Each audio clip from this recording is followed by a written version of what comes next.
I just wanna get effed up and dance. This is our only chance. Happiness is fleeting. This feeling's way too good to last. Get effed up and dance. No future and no past. Hello, and welcome to HollyWould. I'm your host, Holly Solim, and today we have a very special guest. He is a singer, songwriter, actor, performer, musician, great guy. You may know him from a little show called Glee. I know him because I met him in real life. But his name is Samuel Larsen, and we're so happy to have him today. Thank you for having me. Yes, thank you. Do you remember how we met? I do, yeah. At a Powhouse. Yes. Open mic night. Yes, at an open mic night. Yeah. I used to host that for a second. Oh, yeah. I don't do that anymore. How come? Just became, I think my role in it became different than what I thought it was going to be. It was interesting. Like I always had to open up the night when no one was there. Yeah. And then I wanted to host, but it's Pow's thing. And I'm proud of her that it's her thing. I just thought it was going to be more of a 50-50 thing. And I think I took like 1 week off or something. And all of a sudden I was kind of replaced longer than I wanted to be. I was like, oh, this isn't really mine at all. You got which is okay. fired. Kind of, yeah. I was like, okay. From your open mic night job. Well, we got to meet, and now we're here doing a podcast. Then we became Instagram friends, and yes, now you're here. So thank you. We were just talking about something where I remember your name. Cristiana asked if you like to be called Sam or Samuel, and you said Samuel. It's what I prefer. I mean, I told my best friend that, and he's like, whatever, Sam. But if like I'm dating someone, I'll request that they call me Samuel because my first name is Samuel Peter. So I feel like it's already a lot is cut off. But there was this incident in high school. I remember it was like the first day of like probably sophomore year, and this like beautiful girl looks back this way and is like, oh my God, hi Sam, how was summer? I was like, shut up, she's talking to me. I was like, it was really good. And she was talking to Samantha behind me. And that sucked. That happened to me once. I got too excited. Jared Leto asked for my phone number at Coachella. This was a really long time ago. And I was like, oh my God, I was like 22. So I was like, yes, Jared Leto. And I gave him my phone number. And then he called me later that night, like when we were all at one of the after parties. And he was like, oh, wait, is this blonde Holly or dark-haired Holly? Oh God. And I was like, that is the most Jared Leto thing. Dark-haired Holly. And he was like, oh, I'm sorry, wrong Holly. That's the most Jared Leto thing I've ever heard. So creepy. I have yeah. I have a funny Jared Leto story. He pseudo wingmanned me from on stage, like at this secret show forever ago. I had dreads at the time, and I had like this, like the ribs of a skeleton shirt on. Yeah. And he was like, you're a beautiful man. And I was like, oh, thanks. And then he looks at the girl that I was with and was like, is that your boyfriend? And then he looks back at me and he goes, she went, not yet. And that helped me. Thanks for that one time. Thanks for that. Well, that actually, I wanted to talk to you about this because you and I both started out as child models. Yeah. Which I thought was funny. You don't meet that many other child models. How old were you when you first like 5? Started? Yeah, I was 4. Wow, yeah. Yeah. And I think like coming to Hollywood, and then obviously we both went in different directions and like got into, music and acting for you and music. But I wondered if you feel like you've been objectified in life a lot, just like leading with your looks or starting out with your looks. I don't think it's stemmed there. I definitely feel like I've been objectified sometimes. How do I answer this? I don't know. People assume all the time. They assume a level of security that you may have based off of like how you look, or there's also like, there was a long period where I didn't look great, to be honest. Like I was like drinking all the time, and I was heavy, and I was really not secure at all. So I think I remember what it was like before that, and I remember what it's like now, or I know what it's like now. Did and people treat you really differently Of then? course, I could tell. Yeah. I could tell how I was being treated when I didn't like look my best, and I could see it switch when I started taking better care of myself, and I was like, that sucks. I Yeah. was like, I've been a good person this whole time, and it's very interesting. But no, there's also like, yeah, the way you carry yourself is different when you don't feel good in your skin and you're like drunk all the time. So yeah, very I think that there's self-conscious. something that must have something to do with it. Especially knowing like what I was before, like having been confident before and feeling that go away. Yeah. Like the pretty And- privilege. Yeah, and like in the back of my mind being like, oh man, I remember what that was like, and I'm not like that anymore. Mm-hmm. Yeah. Yeah. Well, how did you come to Hollywood in the first place? Okay, so Glee was doing these like MySpace auditions. Yeah. What year was this? This must have been, I was 17. When was this? 2009, probably 2009.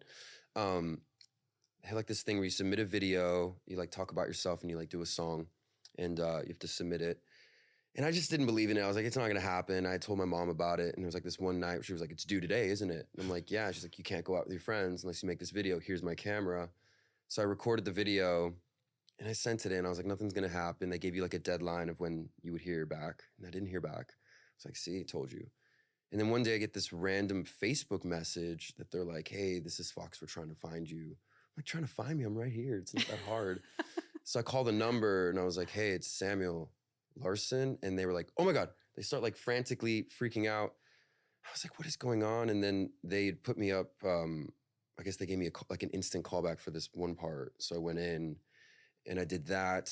And I didn't get it, but they gave me their agent basically.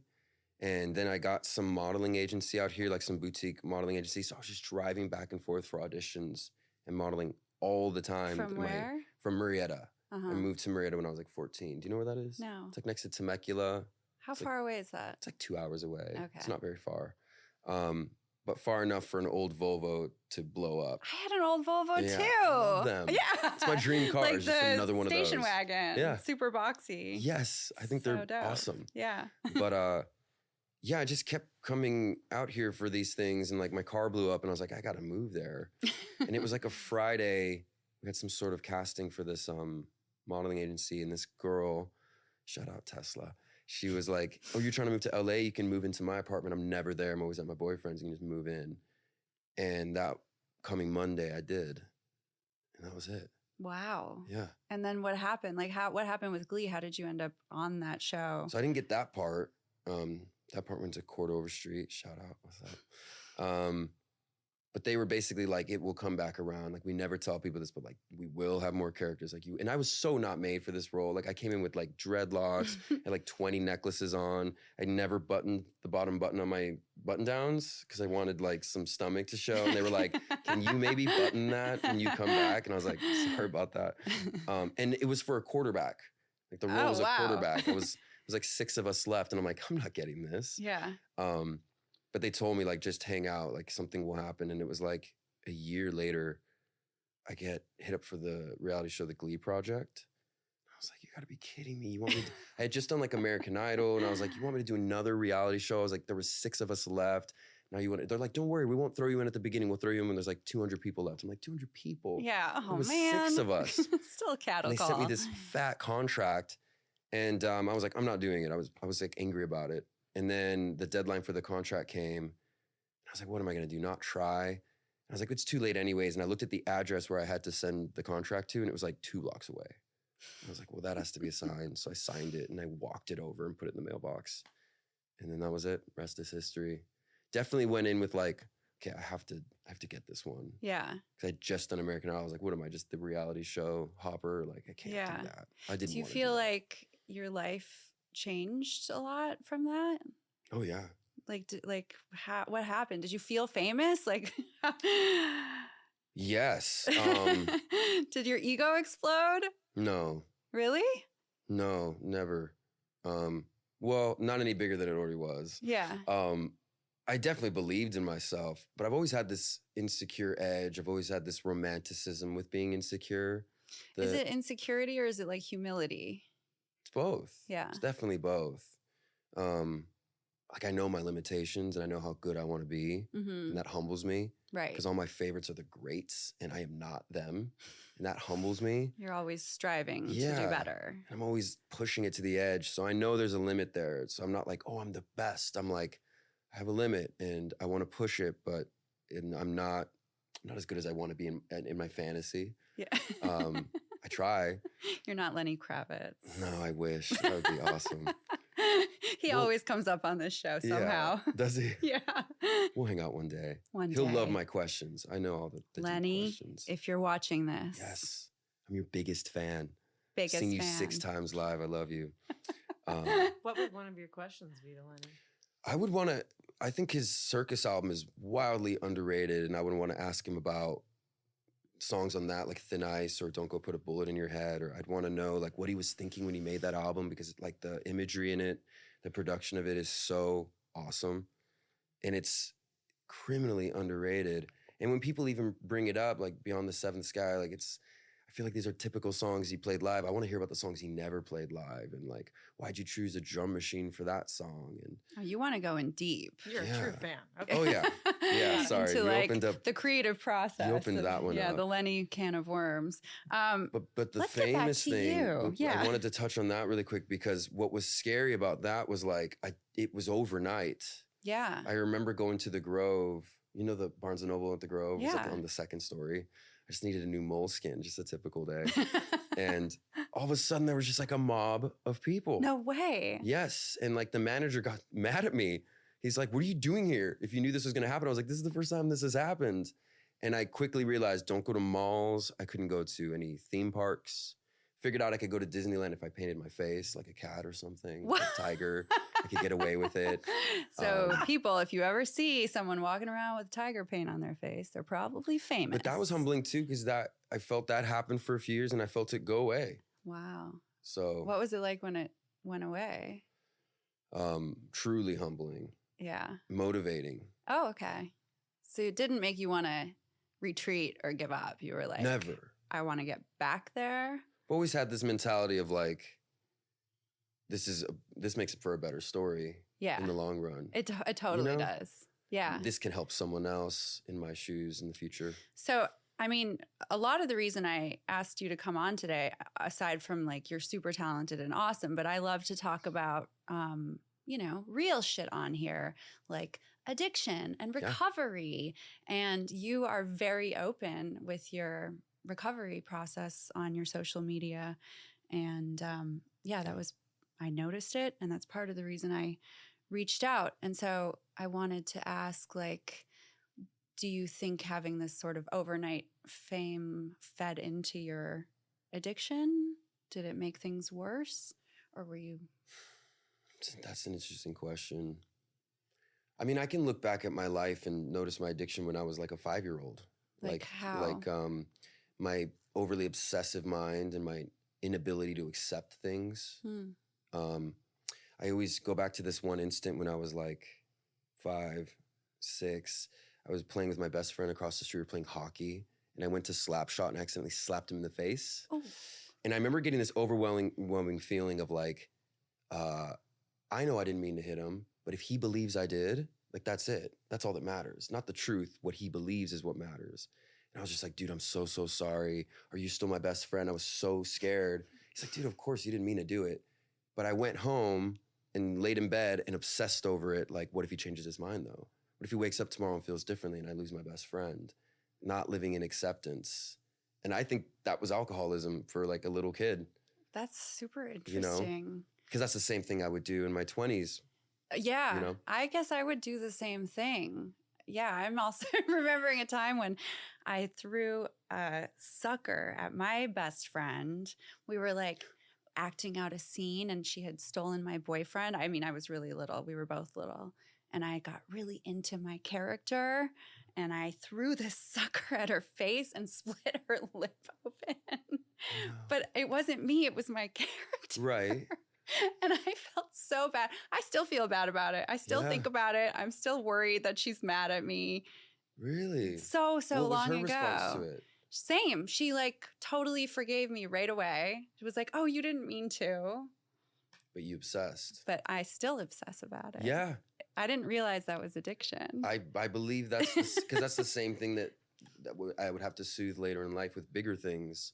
Yeah. Same behavior. I would get in arguments with my parents when I was a kid, and they'd be like, "Everything's fine, Samuel. We're over the fight. Just go to sleep." And I'd go to my bedroom and be like, "No, I don't feel like it's right." And I'd go back and be like, "I just need to make sure, like, we're good, right? You can't like, let Samuel, shit for crying go. out loud, we're fine." And I would keep going back. They tell me about this even now. They're like, it was annoying. I was like, well, I was sorry that I was a kid alcoholic at the time. I couldn't accept it. I was like, I didn't believe it. It didn't feel right. I wasn't living in acceptance. Like, I wasn't taking your word for it. My mind was Did playing you have with some me. sort of abandonment in your childhood that made you feel like you wouldn't be forgiven? No, it's not that I wouldn't be forgiven. But I have sourced my fear of being ousted. That's a good question. We can unpack this. It's I have two siblings. They're much older than me, and they're my half siblings. They have a different dad than me. My brother's 17 years older than me. My sister's 10 years older than me. And they were the coolest freaking people I had ever met. Like, my sister was just this beautiful, popular girl in high school. I'm like 6, she's 16. My brother's in his 20s. He's just like muscular and tattooed, smoking cigarettes. I'm like, that's my brother. That's the coolest freaking guy I've ever seen. But they would go visit their dad, and I wouldn't be included in that. Or they would have to have discussions with my mom away from me and my dad about things that their dad did or things that broke their heart. And I felt very ousted by my own. And it was like half the time they embraced me, and the other half of the time they wouldn't, or it felt like they wouldn't. And then there would also be times where it was like I was their brother behind closed doors, just brother. And then we'd be in public and they'd be like, "Oh, you guys look a little different. What's that about?" And it'd be like, "Oh, well, it's my half brother." I always felt like, oh man, I'm not fully included here. Mm-hmm. And they're my own. So I always had this fear of losing my own, of being ousted by my own people. And I think that's a lot of trauma came from that. Yeah. Like, if I don't know you and you don't like me, that's great. But if I know you and you get close to me, I have this fear that that it's gonna go away. Right. Like, you know. someone's going to change their mind, or they're going I to won't be included. Yeah, you're going to get left out of your own people. My own people. So how do you think that manifested? So this manifested in addiction. I mean, obviously there's more than just this one specific example. There's like a bajillion factors that go into creating a human grown person. Yes. But when did you what was your drug of choice? How did it all start? Alcohol was definitely my drug of choice. It's the best. Your dealer is everywhere. Yeah. And you can do it in front of your family. Did it feel like the solution? Like, oh, I found my thing. My whole life, I was always looking at other people being like, man, you're not overthinking things like me. You're not like, you have your eyes forward while I have my eyes forward, and I'm also looking at everyone's reaction. I have felt that way my whole life too. Like, I cannot just chill. I cannot let things go. I'm just obsessing. Mm-hmm. Do you find yourself looking at, like, are people looking at me a certain way? Are they thinking about me a certain way? Are they judging me? I tend to think of like every possible outcome of every situation and obsess over, like, it's hypervigilance, like everything that could possibly go wrong, and like plan it out and plan what I'm going to do if it does. Yeah. If A happens, I'll do this. And if B happens, and C, all the way to like Z and beyond, because I am insane. And yes. I agree. Me too. No, I mean, I remember, I think I was maybe 18, and I'd realize, I'm like, oh my God, it been like so many years since I ever thought, what is my opinion about something? What do I think about something? I'm always worried about what is going to get me the result I want from other people. Yeah. To make them happy and not oust me so I can keep them. It's like people pleasing, which is also manipulation at its greatest. It is. Yeah. It is. It's like people might like you, but they won't respect you. Right. And like, I know this from like, I have friends that I'm like, that guy's an asshole. And he doesn't care. And I respect that. Yeah. And that's more attractive to me than if he was trying to make sure I'm good and looking at my reactions all the time. So I try to do that more. I try to look for respect more than if you like me. Right. You can get to like from respect, I feel. Well, also it's like I'm realizing it's boring to just be liked. Not everyone can like you. It's just not possible. The more sort of polarizing I've become as like a writer or whatever, it's definitely more fun and more interesting. And I'm just now figuring that out, to be honest. I'm just figuring that out, and I'm 41, so it takes a minute. You're ahead of the curve. Thank you. I hope so. I've always hung out with people a lot older than me. Probably because the older siblings. Oh, wow. Good connection. I didn't think of that. My brother's 10 years younger than me. So we had a similar like thing where he was, 6 and I was 16 and I was like gone. Mm-hmm. Yeah. He's not an alcoholic. Good for him. I know. My sister's not. My brother is. My nephew is. So many people in my family are. Yeah. Like 10 people. And it's like, everyone. Of course it's the Mexican side of my family. I'm not shocked about that at all. Both sides of my family are alcoholic. Yeah, a lot of addiction going on. Did that make you feel less judgmental of yourself to realize it was in the blood? I didn't even realize that I had a problem for a really long time, which is insane because I was like drinking in the morning when I was like 16. And I just thought, this is what grownups do. I want to be grown up so bad. And this is what all the grownups I've ever seen do. Maybe my parents weren't like drinking in the morning, but it just seemed like this is how they lived. Like this was what it was to be an adult, was to just like party all the time. But interesting. My dad's in a band too, so that's, it does come with the culture thing. But so when you were like, let's get into like your worst, if you don't mind. Sure. Like, what did that look like for you when you were in your darkest, deepest place? Oh man, my heart just started pounding. Oh no. It's, what's really interesting is like, I don't know why this came to my mind, but it's like at the time I just hated myself so much. And now I can look back at that version of myself and I can look at him and be like, I love you, man. I love you. Why do you think you hated yourself? I've always had a lot of people believe in me. Everyone really believed in me. I had dreadlocks in high school and I was like campaigning for the superlative of best hair. And I didn't get it, but then I got most likely to be famous. And I didn't even know that my peers believed in me like that. I had no idea. That was a big one for me. My family always supported me. My friends always saw something in me. Everyone always believed in me. And that was great when it worked, when I was on TV every week. And it was like, see, I proved them right. People pleasing again, not for me, for them. And then when I started like just drinking really bad, like of course it wasn't that bad in the beginning, but it got really bad really fast. I just kind of felt like I ruined everything. And like I was letting everyone down, and maybe I was up here and I was just going to ride it down as long as I could. When was this? Like what point were you at in your career when you started drinking every day and things got out of hand? I was 24. It was when I had the first thought of, I have a problem. With acting, it was never like an issue because I care so much about the work. And it was like, even if I'm playing a drunk, I want to be playing drunk, not being drunk on camera. Yeah. When I was 24, I signed with Rock Nation, and being a musician is different. Yeah. Because you could get a bottle in a bag and wake up from a blackout and have 5 amazing ideas and be this egotistical version of yourself that I thought my managers liked. Do you think even like this was, like 8 years ago? I feel like things have changed in the music industry. Yeah. Like that was cool then. And even it hasn't even been that long, but it's like a totally different thing now. Yeah. People don't do that in sessions anymore. They really don't. Yeah. And I think that's great. Yeah. It helps me now. Yeah. But at the time, it was like a party trick. Like, I really felt like my managers were like blown away. They're like, this guy's so cool when he's under the influence. And like, look how much he can handle. And look at the ideas he's making. Like, because my ego was just, that people pleasing went away and I just made what I wanted. Mm-hmm. You know what I mean?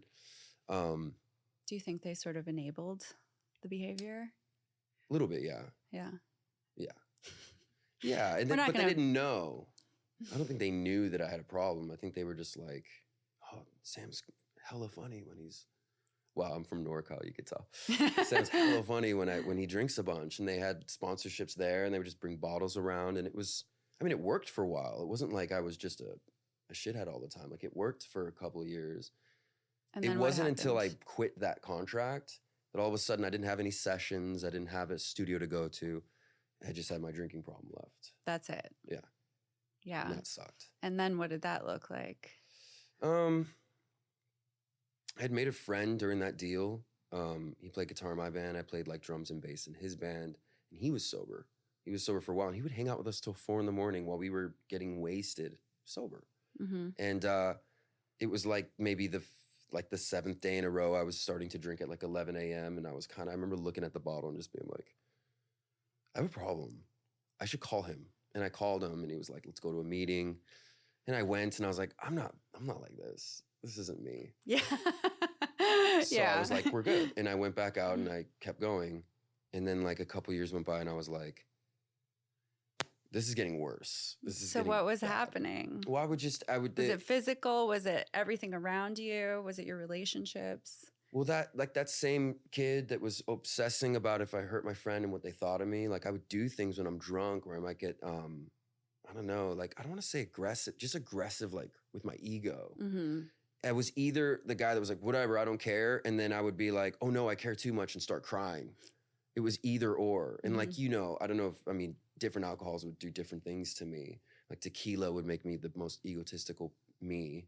And like, if I drank too much scotch, I was going to cry. I was going to get emotional. And it's worth mentioning that there was so much romanticizing like the tortured rock star lifestyle. Totally. Like, I just can't help it. I have an addiction. Yeah. I just can't help it. I'm just so in love. I can't help it. Torture. And the love addiction as well.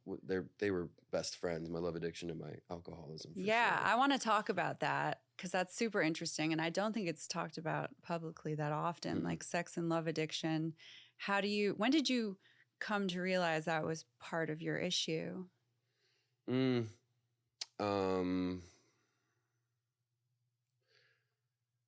never thought it was an issue for a long time. I just thought I was different than others. I was like, you're not willing to commit like I am. And you're not willing to go through the ringer like I am for love. Again, that romanticism. So you were more on the love addict side. For like sure. Relationships. Yeah, for sure. I mean, definitely like I can stick around because I don't want to, like I've never been the type that wants to sleep around. I've had moments of that and it emotionally breaks me down. Like I really want relationship, but the sex would keep me around longer than I should be. You know what I mean? The validation, but yeah, validation. Yeah. That's like the key word to what that Yeah. is. I think it's like a validation addiction. Totally. Yeah. Well, like when I was 26, my drinking problem was really bad. Like my brother, I remember him just telling me, he's like, dude, you're freaking yellow. Like I can tell something's up because you're just yellow. I was like, yeah, I know. And I hated myself. I felt like I was ruining my life. I felt like I was ruining all the potential I knew I had, all the talent I knew I had, and all the belief that everyone around me had in me. I was ruining it. And I felt like anyone that met me, they were better off not having known me because I was just going to bring you down. I was heavy. Mm-hmm. And I would tell myself every day, I hate you. I'd wake up and be like, oh God, I freaking hate you. You're That's my least favorite sad. person. It is. And then I remember I booked this movie and it was like it was a great project to get because it had such a like young fan base around it. And I was like, finally something that's like not Glee. Yeah. It has a fan base and I needed that. But I remember getting the part and they were like, can you be in Atlanta tomorrow? And I was like, yes. And then I hung up the phone. I was like, oh my God, I have a drinking problem. I'm not ready for this. And I was so lucky we did like 12 days of rehearsal and I like really just sobered up in that time.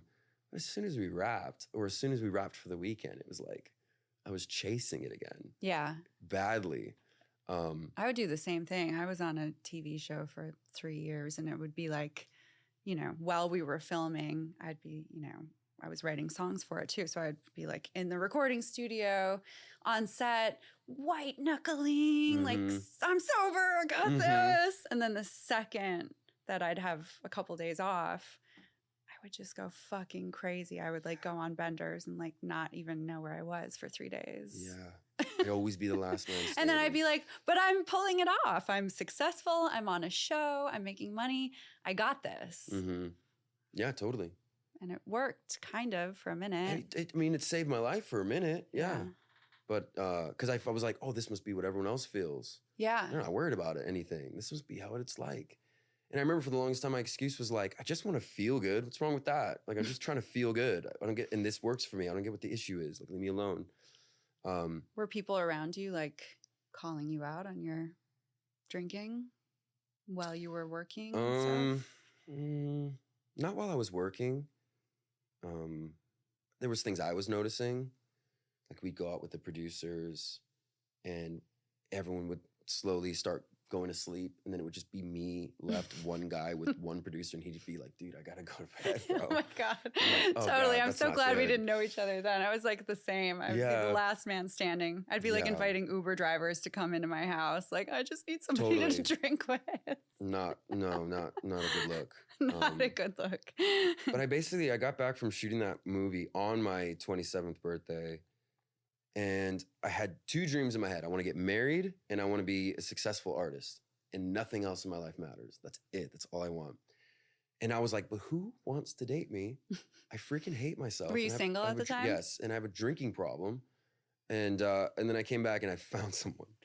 And but it saved my life again, because like, here's this person that's willing to tell me she loves me and believes in me, and I couldn't tell myself those things. Mm-hmm. And she related to what I was going through. So as much as she saved my life, we were very bad for each other for a while, because we were like, we're going to get clean together. And that didn't happen. So you were also dating other addicts. For sure. Yeah. Which was really fun for a second. So fun. So fun for a second. But then it became fun with problems. Yeah. And then it became just problems. Yeah, it just got so much worse. I love this person. They weren't being completely honest with me about a lot of things. But it's more like I didn't need to stick around. I saw the signs. I just ignored them because I needed to hear that I was loved. And I loved this person. And I just wanted it to work. Then I started having like really bad health problems, which was scary. What kind of health problems? I would throw up blood and like pass blood a lot, like sometimes 4 or 5 times in a day. Oh my gosh, and so young too. Yeah, So really young scary. for that to be happening. And it would not scare me if I was on the other side of a bender. I'd be like, yeah, I did go pretty hard.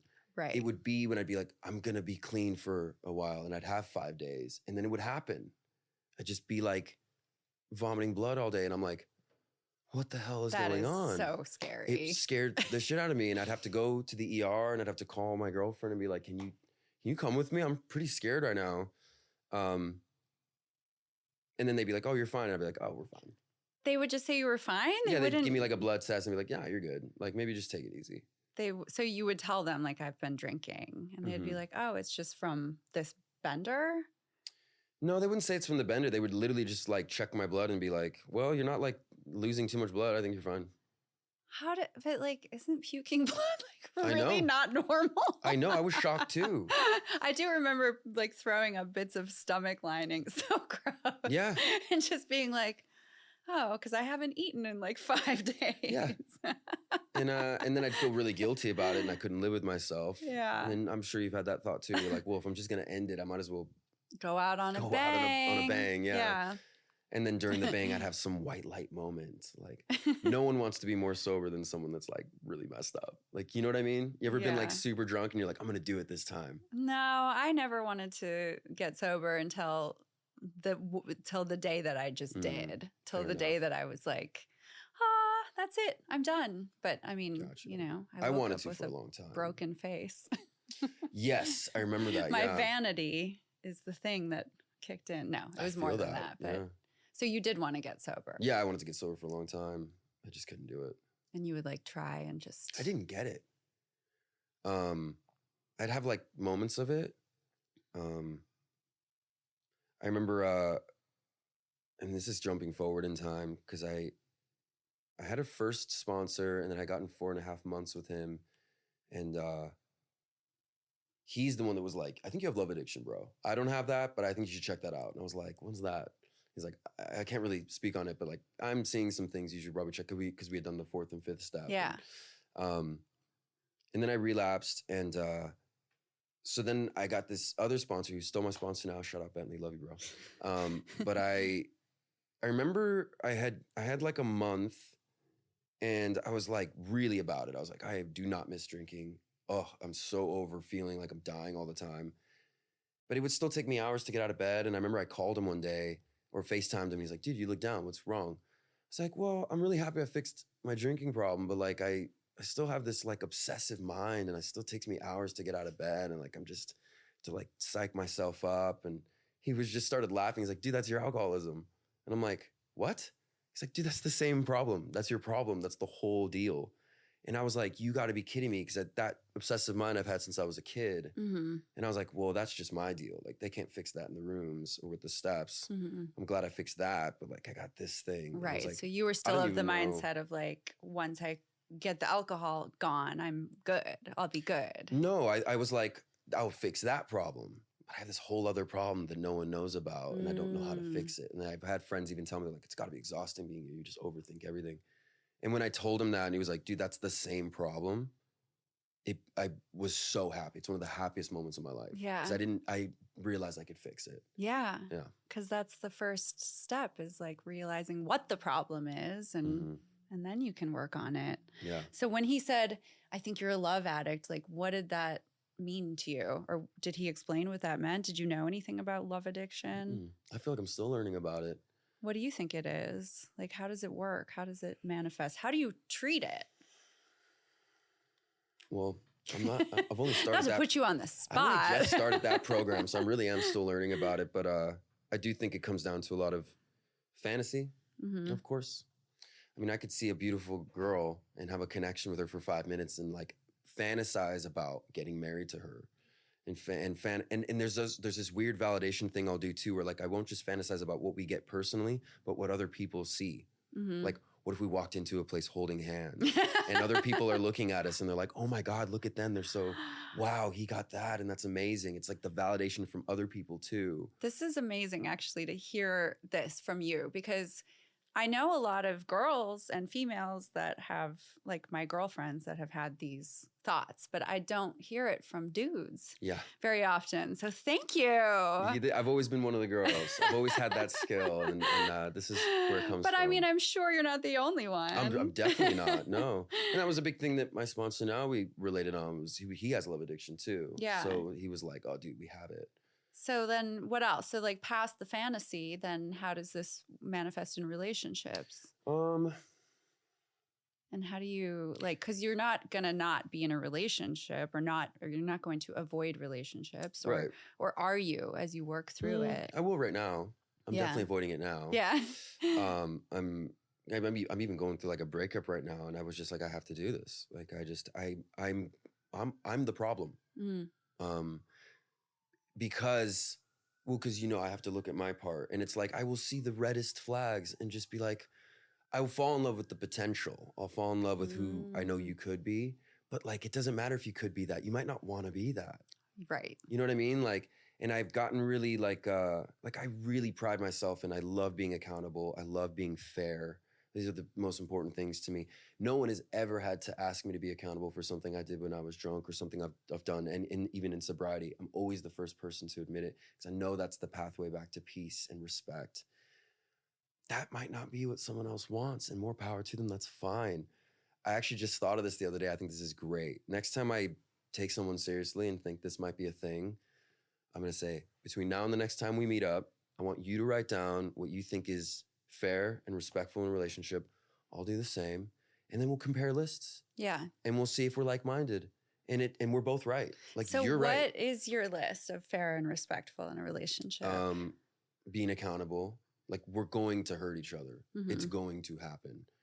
The best it's ever going to get is promptly admitting it. Yeah, I did that. I can understand how that would hurt you. I'm sorry about that. How can I make an amends, right? Don't assume. Yeah. Like, ask that's a me good some one. questions. Yeah. And I'm not a superhuman. Like, if you said fuck you to me right now, I'd be like, ooh, I don't like that. I want to say it back. Hold on, let me ask some questions. Why'd you say that? And if you gave me a good reason, like, I'm so sorry, I'm projecting, I actually feel fine. And that might even be a better pathway back to peace than if you never said it. It could actually be a gift for our relationship if something bad happened, and how it's handled might be better. Yeah. Ask questions. Don't assume. Be accountable when you inevitably hurt someone. And don't like, and that's another thing about asking someone, not making, you can do whatever you want. Do whatever you want. You have no control over anyone. You control yourself. If you want to make the list, if you think that's a good idea, I would say make sure you're doing the things on your list before you ask me to. Yeah. And I'll do the same. Like, that's one thing I had to realize too, is like, if I want someone to be fair with me and then I go, wait a second, I'm not being fair with myself.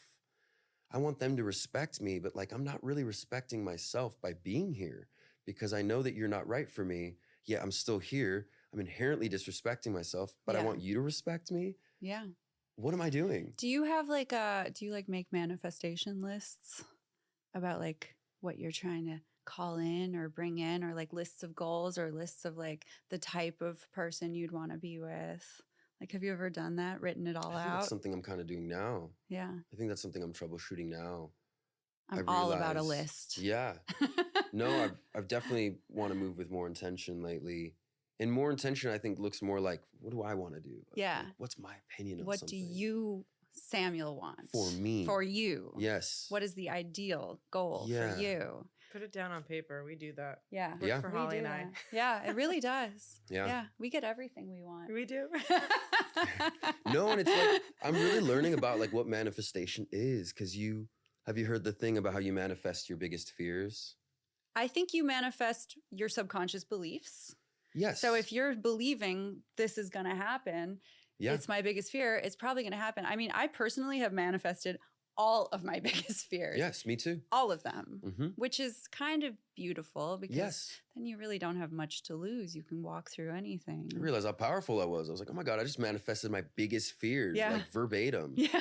That's insane that I did that. What are your biggest fears? Oh man. Do you want to mean, say? Um, Or what were they that came true? You don't have to say. I would say it's way too on the nose. Like, this person will know exactly what I'm talking Got about, it. and I don't want to. It's I don't specific want to to a add myself person. to it. Yeah.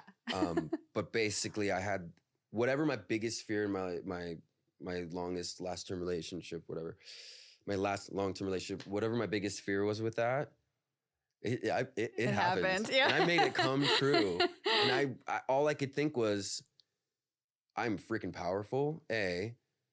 B, I was like, my sponsor helped me realize, like, this is either the worst thing that's ever happened to you or it's the best thing that's ever happened to you, and that's up to you. Yeah. And he said, why don't you just try it on? Like, just walk around saying, this is the best thing that ever happened to me. And you can change your mind in a week. Just try it on. And I did, and I realized, like, this is the best thing that's ever happened to me. All of the worst things that have ever happened to me have actually been the best. Yeah, They've me too. totally made me pivot. They've made me look at myself. They've made me change. Yeah. They've all been a gift. I don't need to learn any more lessons. I'm good. I'm Mhm. good. Please don't teach me know. any more lessons. I don't want I any more know. bad things, but it's true. It's But with the best. manifesting thing, like, again, like we were saying, like, you wouldn't be afraid of it if you didn't think it was like a real option. There would be no Yeah. fear if you didn't think this could happen. Totally. And you don't ask for your fears to come true. You're not like asking, hey, can I please have my fear come true? They manifest literally as they do. So what I'm learning, if you want to manifest something good in your life, is to treat it like it's an option that will happen and believe it will happen, and don't ask for it. Maybe Mhm. ask for it once, but don't devalue your ask to God, to a higher power, by keeping on asking. It's like, you already did that. Now live in it. Yeah. Like, if my ask is I want to be a successful artist, I've already asked for it. I am it. This is You just are what it. it looks like today. Yeah. It's happening right now. It's right this second. Right this second. Yep. You're on a podcast. Let's go. Talking about real things. This is cool. It's cool to talk about real things. This is like Yeah.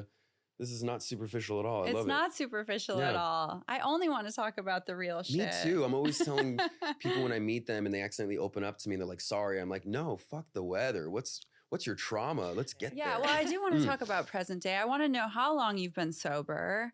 I want to know, like, obviously what you're working on. And I know you have music coming out, so we definitely need to talk about that. And but more than anything, I want to talk about what's it been like writing songs and creating sober. Is that Way more productive. yeah? Way more productive. How many years now? I have a little over 2 years now. Whoop whoop. Yeah, really proud of that. I have like more time now than my sponsor had when he started sponsoring me, which blows my mind. And now I'm the sponsor to other people, and it's really rewarding. really fun to like tell someone a bit of advice, Yeah. see them a week later and they're like a different person. Yeah. It's so awesome. It's given my life so much more purpose. I've learned, the biggest thing I've learned is I don't like, my feelings are like, they're my inner child.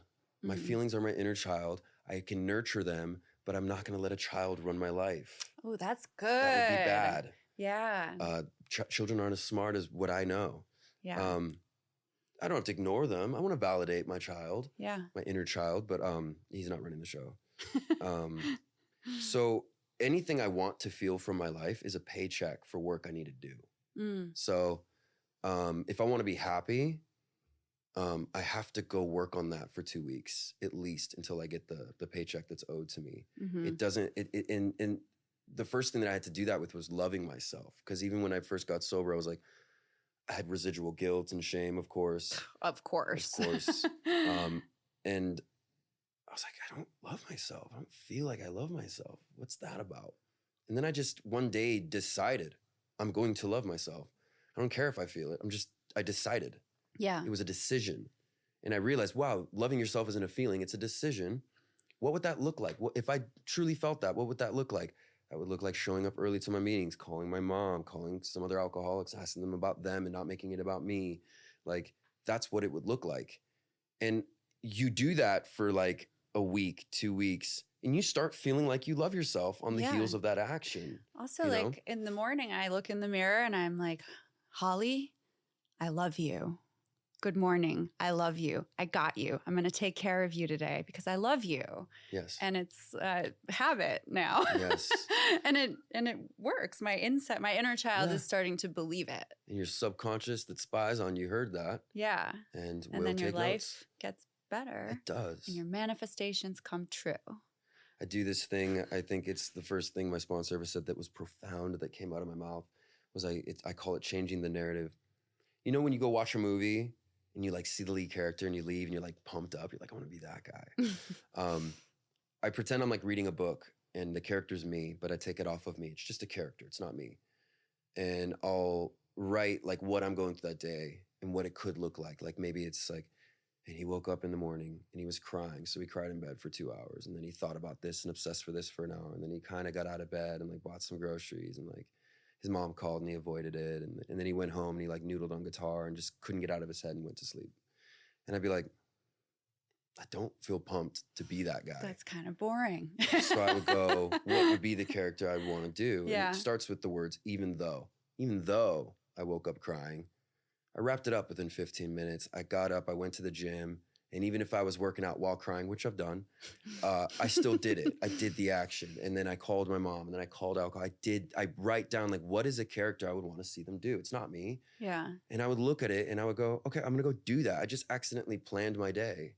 And I don't have to feel good the whole time I do it. I don't have to feel good at all. I can feel terrible and just knock out this list. Like I said, I've literally lifted weights crying at the same time. And then the end of the day comes and I get this little feeling of like, that was my day. That was a good day. Yeah. It didn't feel good. Because you did but all it the was. actions. You did all the things to make it good. That was a good day. It doesn't matter how it felt. Yeah. Because like when you read about someone or you read about a character, they don't really talk about much what they felt while they did it. They just talk about what they did. Right. The narrative. Yes. Change the narrative. Change the narrative. So what's up with music? What's going on with your career? Where can we find you? When is this music coming out? What can we expect? Are you going to play shows? I want to know everything. Well, too many questions. Sorry. Whoa. No, what I'm really grateful for is honestly, like I never had anything to talk about. Like I had a really, I had normal trauma like other kids. I'm not like, it was nothing crazy. Mm-hmm. It's just my own thing. But I never had anything to write about. And I never cared about what my lyrics were about. Like I have some songs that from the past and I'm like, oh, those were good lyrics because I was suffering at the time. Mm-hmm. Interesting. But for the most part, I was about the groove. I was really into the funk and I just wanted the best, nastiest funk going on. And whatever I had to sing on top of it, it was like, whatever, I'll just think of something to say. It wasn't important to me. And now going through so much to say, clearly. I have so much to write about. And that's why I'm really excited about these new songs. It's like they're just writing in a way I haven't before. it sounds different, but it still sounds like me. And like even last week when I went down to hang out with my parents for Christmas, like there was a couple days I was like, I just need to write. And I wrote 2 of my favorite songs I've ever written. And it took me like 2 hours each one. No problem. You're like channeling. Do you feel like your channel is more open to 100%. receiving the creative downloads? Yeah, I'm not arguing. I'm not making the song be what I want it to be. I'm letting it be what it is. Yeah. I'm like collaborating with God. I'm collaborating with art. It's I'm just doing my bit and letting it do its thing. And yeah, I have this EP I'm almost done with. It's the quickest I've ever made music. I'm finishing up the single right now. I'm trying to finish the vocals on this one song, but I have this like persisting cough and chest congestion thing that it makes me sound bad when I'm singing up here. So as soon as I feel a bit better, I'll finish the vocals on that. But yeah, I think here in about, what does it take? Like 8 weeks to do a good rollout for like to like really promote something. So probably 8 weeks from now, the first single will drop, and then 6-week intervals until the EP's out. And that's very exciting. Can so you give us excited. any names of anything, like Names of the song names songs? or EP name? Do you There's know? a song called "You Always Leave Me Wanting More," and then it'll go into a song called "No More Fake Friends," into a song That's a called good "Wither," title. and then a song called "I Would Die for You," and then a song called what's the last song called? "The Sweetest Shade of Blue," "When Love Kills You," which is what which is what the EP will be called. Yeah, Sick. I'm really excited about it. I'm excited. It's very like post-punk. It's like disco goth. It's like That sounds amazing. it's really fun. Yeah, good. I'm really excited. I And can't play wait. live shows. Absolutely, yeah. I want to figure out, like, I really want to make really cool videos. Like, not even music videos; those are dead apparently. But just like a bunch of 1 minute awesome videos. Yeah. Just bought so much editing stuff. I'm so excited. But really just want to build that up first and do like online live stuff, and then I think I'll manifest the best shows. Like I am manifesting things right now. They're just people I've met, circles I've been in. Yeah. I feel like I'm getting closer to my favorite artists. And write it down. Yeah. I made You're a right. list of like everyone I wanted to write with in Nashville, and ended up like just checking them Yes. off. It's just Okay. Yeah. And then Yeah. you just check it off as you go. Yeah.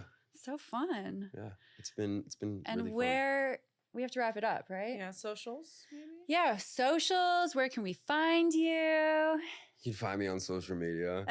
Are you on all of them? Pretty much. Just under I'm really your only name, active Samuel like on Larsen? Instagram. Yeah, Samuel Larsen on Instagram, Samuel Larsen 7 on TikTok. Oh. And that's pretty much the only 2 I hang out on. If I do others, it'll just be advertising stuff. It's not as personal. Yeah. But that's where you can The find me. socials they're hot. Yeah. I can tell you.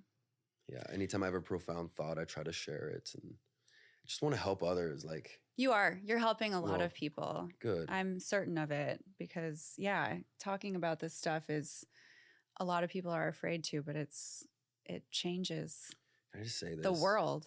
If you have a problem, if you have like an addiction problem of any kind, you are not unique in that. You're unique as a person, I promise you, but that just is not why.